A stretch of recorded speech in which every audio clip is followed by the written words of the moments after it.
Now that we've taken care of adding our threads, let's add a few fillets and chamfers to our part. The first thing we want to do is we want to chamfer the outside edge of the tip so we can have a nice seat where this ends up into the subsequent part that it's being threaded to. To add a chamfer, let's go up to our fillet dropdown and select chamfer. We're going to start by selecting the edge on the end of our part. Now you'll notice we get a nice preview on the screen. There's also a dialog box that pops up. This allows us to change the parameters on the screen by selecting and manually inputting them, or by using the up and down arrows. But there are some options in the parameters that you don't have in that dialog box. For instance, you can change it from angle distance to distance distance. You can also use equal distance or flip direction options inside here, as well as a whole host of other things. For our purposes, the only thing we're going to modify is the angle. We're going to change from a 45-degree to a 60-degree angle. Now you'll notice that it automatically disappears or it changes the preview. If we use the flip direction option, you notice that we now get our preview back. Now what happened is, by default, the way it was originally set up, adding that 60-degree chamfer was removing the center. It was going past a perfect point. So we had to flip the direction. Now, if you want to do this on the screen, you simply have to left click on the purple arrow, and that'll change the direction of the chamfer. Now we can say OK, and take a look at the tip that's been added. The next thing we want to do is add a few fillets. Now, because this part is machined, if we view it from the top side, you'll notice that we have some sharp internal corners. These are corners that could not be physically machined on a mill. So what we want to do is take care of adding a fillet to those, as well as the outside edges. To do this, we're going to start by selecting fillet, and we're going to modify the fillet radius value. Now, by default, whenever you start fillet, this is automatically highlighted, so you can just start typing. In this case, I'm going to say 15 millimeters and then start selecting. Now, the fillet tool inside SolidWorks is one of the best in the industry. It allows us to make a selection, and from the quick context that pops up, you have a whole host of options to make your selection process quite a bit easier. As you go down the line, you'll notice that it has all concave edges, all edges on the part, all connected edges, right feature, internal to feature, and so on. The one we're really concerned with is the connected to start loop, which is the internal 5 edges on the top. So we're going to left click on this, and it automatically grabs all those edges. Then I'm going to hold the middle mouse button down, rotate around, and make that same selection process on the bottom. This grabs all the internal edges that we need to be concerned with, so we can say OK. Next, we're going to add another fillet, and this time the fillet value is going to be 30 millimeters. Now the 30 millimeter value came from a 15 millimeter internal value and a 15 millimeter wall. That way we keep a nice consistent wall thickness all the way around our part. I'm going to select a single outside edge, and again use my quick context menu to grab all the outside loops and say OK. Now if we take a look at this from the top, we have a nice 15 millimeter internal radii, so we can use a 30 millimeter diameter machining bit, and we have a nice 30 millimeter outside that we can go all the way around and machine the outside of our part. Let's go back to an ISO view and take a look at what we've done so far. So to this point, we've added a lot of geometry. We started from scratch using the additive type of manufacturing. So we added all of our geometry. We started with the outside profile, added the internal ribbing or the internal wall, and we started removing some material. We removed the holes, we added a boss, we then created a pattern, and then we started to do things like cut threads and add additional features like the fillets and the chamfers. So the only thing really left for us to do is to make some final updates to the part. Now, as we rotate this part around, we have the center boss, which is completely full right now, and we need to add a little bit more detail to it. So what I want to do is I want to do a revolve cut to remove some material from the inside, and then I want to create a hex that we can put a wrench on the outside. So to start with, I'm going to use the section view option and say OK. Now with the section view, I then want to select the plane that we used to section, in this case the front plane, and start a new sketch. Now by default, you won't be able to use this geometry, even though we can select it. So you'll notice if I select it and I use my convert entities option, it doesn't allow me to bring it in.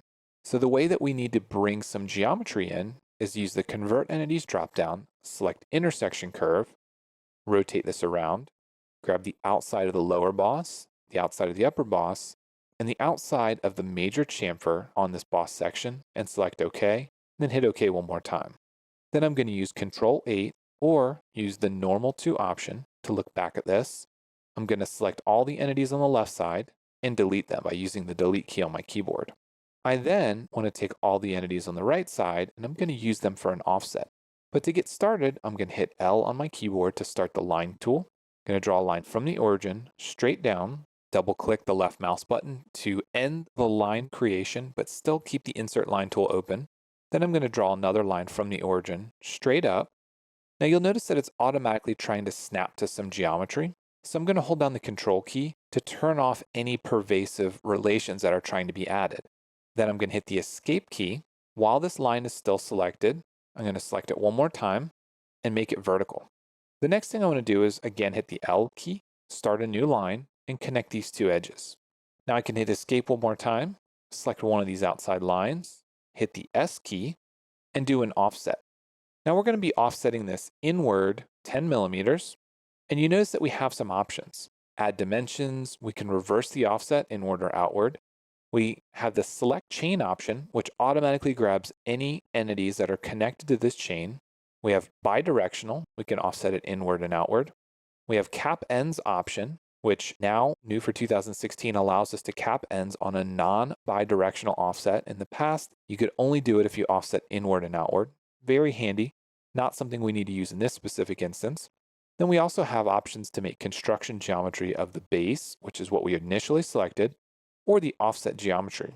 So in this case, we want to make the base geometry construction, select chain, and add dimension of 10 millimeters, say OK. So what we've done is we've 10 millimeter offset the outside chain here. We can now drag this endpoint, and again, hold down the control key to make sure you're not accidentally snapped to some geometry. And then we want to take this edge and drag it up, hold down the control key again so we don't accidentally snap to some geometry.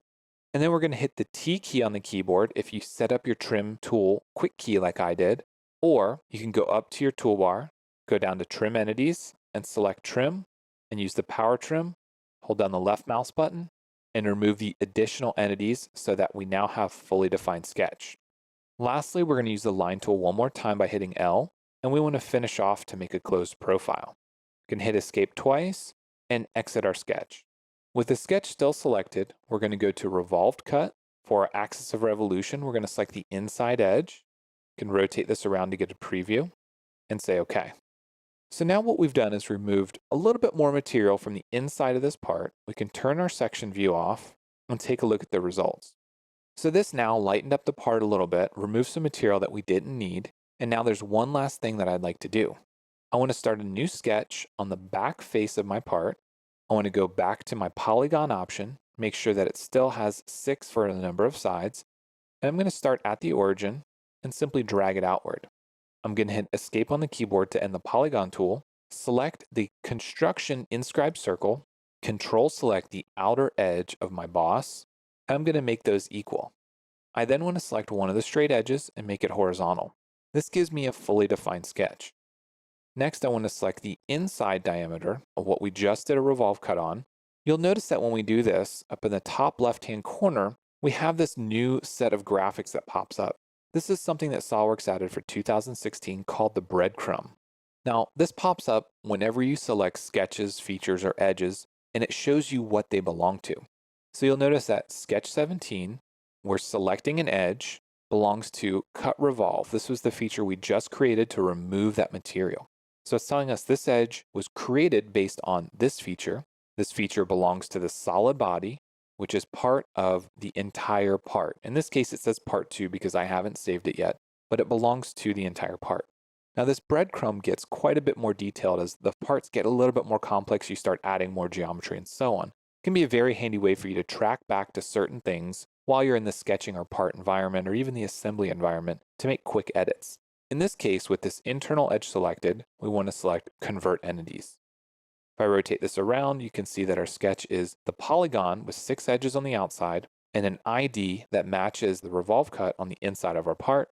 We can now exit our sketch and we can do an extruded boss base. For my direction 1 end condition, we want to change it from blind to up to surface. And we want to select the bottom edge of our boss and say OK. So now what we've done is we've added a hex boss that has the same inside dimension of the revolve cut we had, and we now have a place that we could put a socket or a wrench on. So in this case, if we were using this part and we weren't able to get our hands around the outside of the part, or we had limited space, we could also use a small socket wrench and apply some force or whatever we need to actually insert this part. If we take a look at a section view, we can get a pretty good idea of the part and how it's been created, where material could still be removed if we wish, and that we have a nice, consistent, solid part all the way through. Let's go ahead and go back to an isometric view. We're going to save our part, and that completes creating our machined design part. As you move forward creating your own machine parts, again, you have to be very careful about the geometry you create and the fact that it can actually be machined. So in this case, this part can be machined, and the 18mm tapped holes are a great way for us to hold this down as we're machining it.